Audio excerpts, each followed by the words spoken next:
Hey y'all, welcome to Worship Wednesday. This week is going to be a little deep. I'm not going to lie to you. I've been planning this one for a week, the whole week. I've been preparing and getting scriptures and stuff like that ready for this. To start off, we are going to be talking about the prodigal son. Most of you probably know this story. If not, I'm about to read it to you. So, the parable of the prodigal son starts Luke chapter 15, verse 11. And it says this: There was a man who had 2 sons, and the younger of them said to his father, Father, give me the share of property that is coming to me. And he divided his property between them. Not many days later, the younger son gathered all he had and took a journey into a far country, and there he squandered his property in reckless living. And when he had spent everything, a severe famine arose in that country, and he began to be in need. So he went and hired himself out to one of the citizens of that country, who sent him into his fields to feed pigs.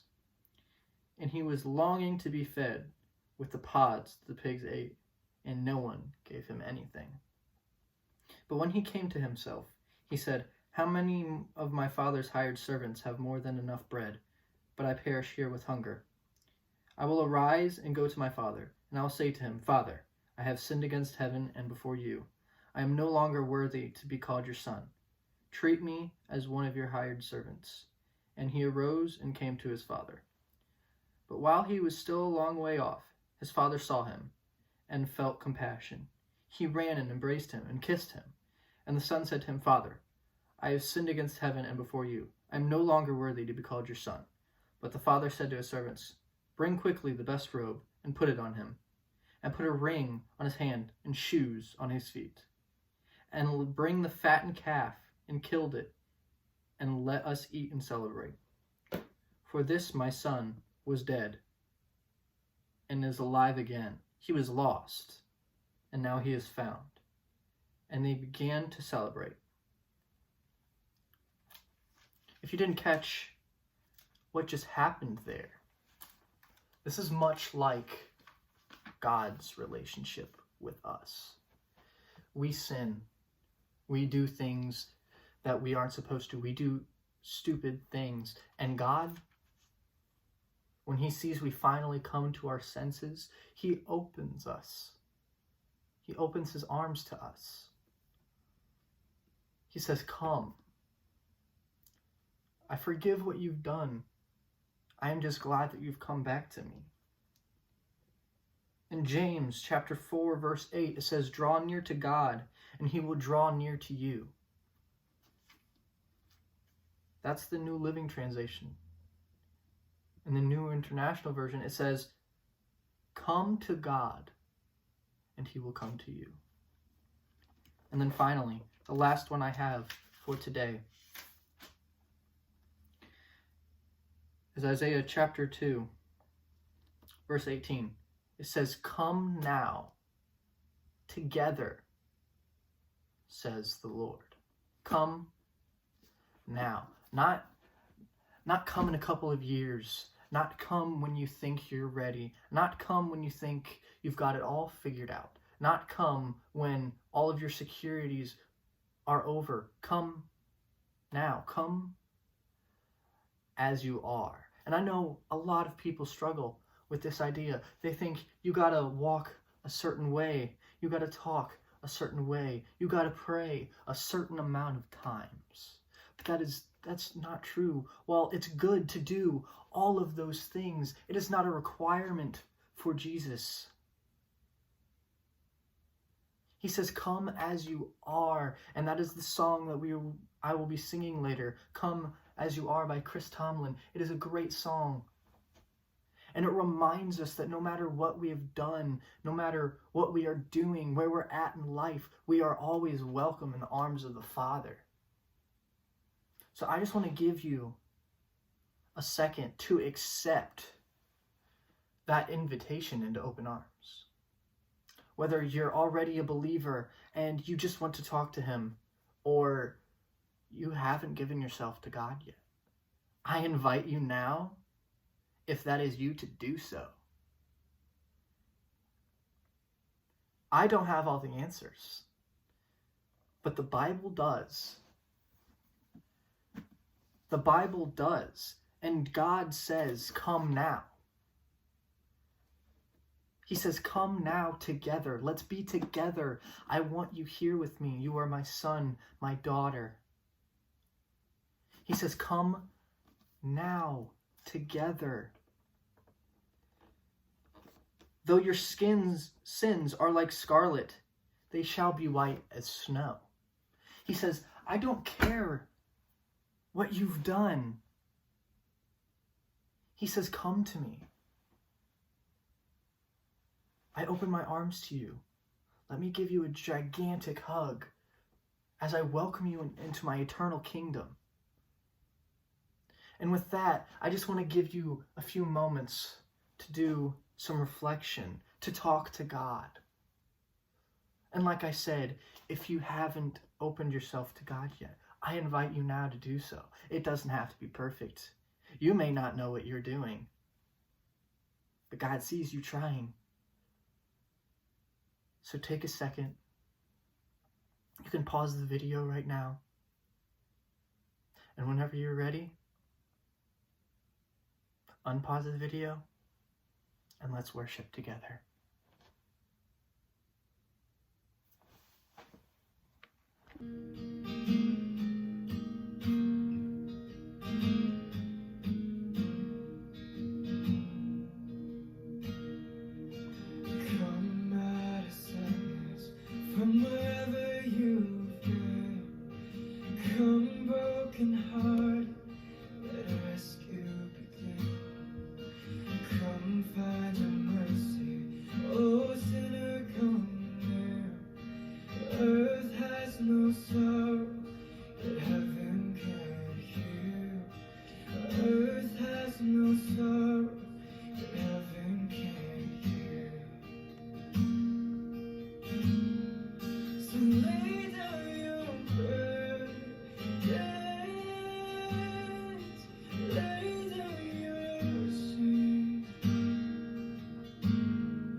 I hope you enjoyed today's episode of Worship Wednesday.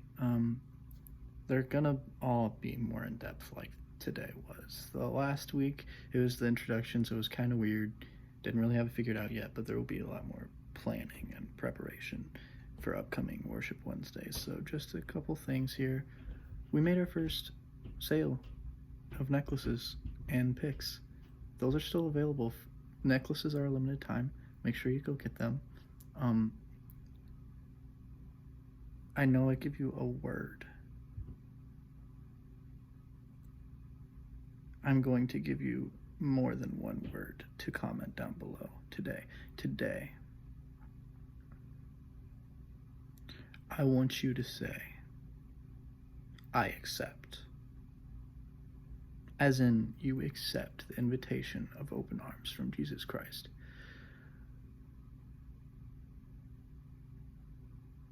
So, if you watched it all, if you enjoy Worship Wednesdays, there will be a playlist of all Worship Wednesdays that I will be creating. If you want to check it out, you can watch all of them in a row. This was this week's Worship Wednesday. Make sure to come back tomorrow for Throwback Thursday. I did a poll on Facebook to see which video I was uploading this week. So, Throwback Thursday is tomorrow. And I finally come up with what I'm going to say at the end of every video, whether it's Worship Wednesday or not. Remember, keep God first. Have a great week.